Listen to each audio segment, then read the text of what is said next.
Good morning, students. Today we are going to learn the last topic of this lesson, that is water of crystallizations and hydrated salts. First we learn what do we understand by the term water of crystallization. It is observed that there are some salts which contain few water molecules, and these water molecules are the essential part of their structure. Which type of structure? Crystal structure. That means these salts, the particles of these salts have proper shapes. Since they are having proper shapes, so we can say these particles of salts are crystal structures, or these are crystalline salts.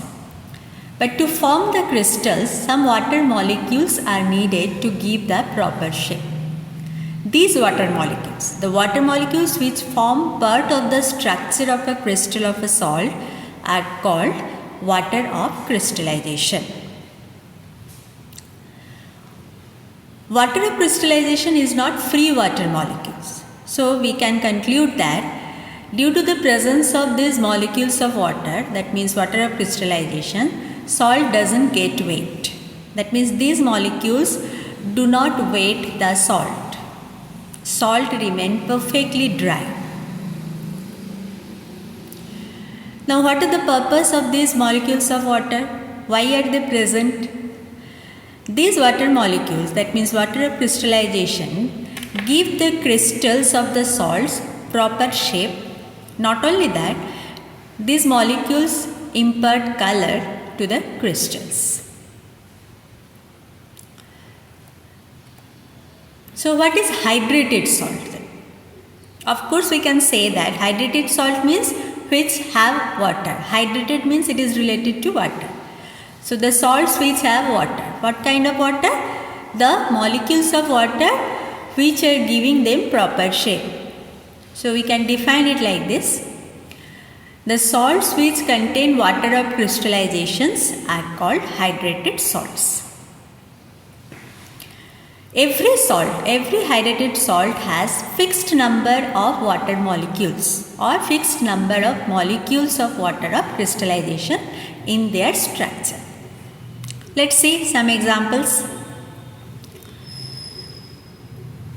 These are very common examples of hydrated salts. There are many hydrated salts. These are very common to us.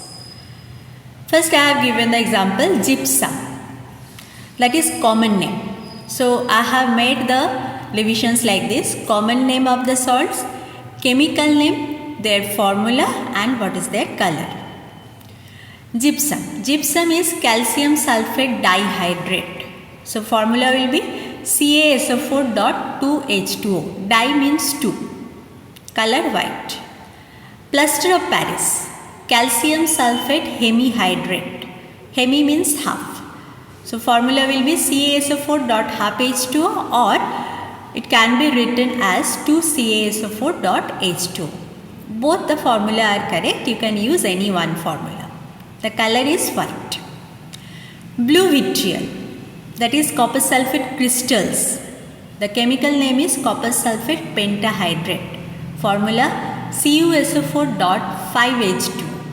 Color blue. Green vitriol. Ferrous sulfate heptahydrate, or we can say iron 2 sulfate heptahydrate. Formula FeSO4.7H2O. Hepta means 7. Color is green. White vitriol. Zinc sulfate heptahydrate. Formula is ZnSO4.7H2O. Color white. Epsom salt. Magnesium sulfate heptahydrate. Formula MgSO4.7H2O. Color white. Washing soda. Sodium carbonate decahydrate.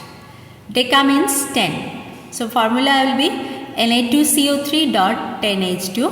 Color is white. You can use other examples also. These are very common. So these I have given just for your understanding. And you have to remember this. Next we will be learning one property of hydrated salt, that is, if we heat this hydrated salt what will happen? That is action of heat on hydrated salts. If these hydrated salts are heated strongly, this is general properties of all the hydrated salts. So we can learn it in general. When these hydrated salts are heated strongly, they lose their water of crystallization. That means the molecules of water which is a part of the crystal structure, those molecules will be lost during the process. So the hydrated salts lose their regular shape because that molecules of water only will give them proper shape. If molecules of water are not present, so hydrated salts will not have the regular shape. Not only that, they will lose the color also. So what is the conclusion we can say? The hydrated salts lose their regular shape and color and they become colorless, or we can say white, powdery substances. Powdery substances are also known as amorphous substances. Amorphous means which dissolve, the particles don't have any proper shape. The salts which have lost their water of crystallizations, they are called anhydrous salts. Anhydrous terms we have already learned. Anhydrous means which doesn't contain any water. So when hydrated salts are heated strongly, they lose their water of crystallizations and they become anhydrous salts. Anhydrous salts do not have any water molecules or water of crystallization. But if we add water to anhydrous salt, what will happen? It becomes hydrated again. That means they will absorb water again and they regains their color. That means we can conclude that action of heat and adding water is a reversible process. Okay, let us take one example.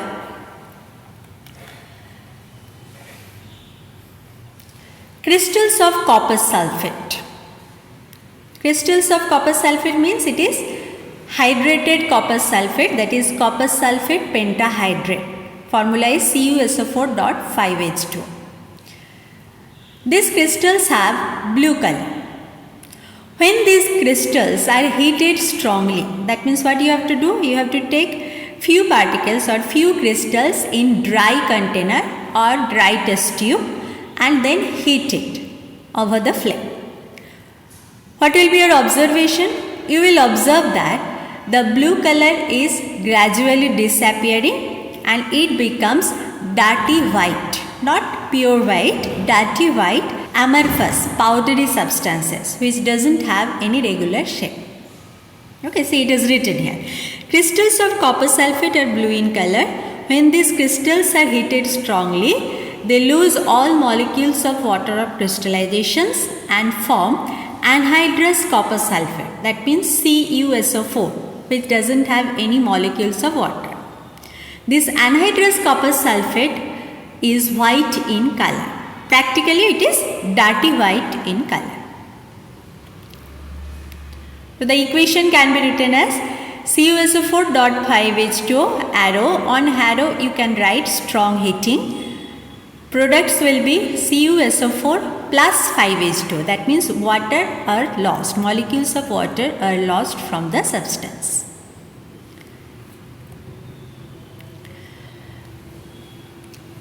If we add water to this anhydrous copper sulfate color is white.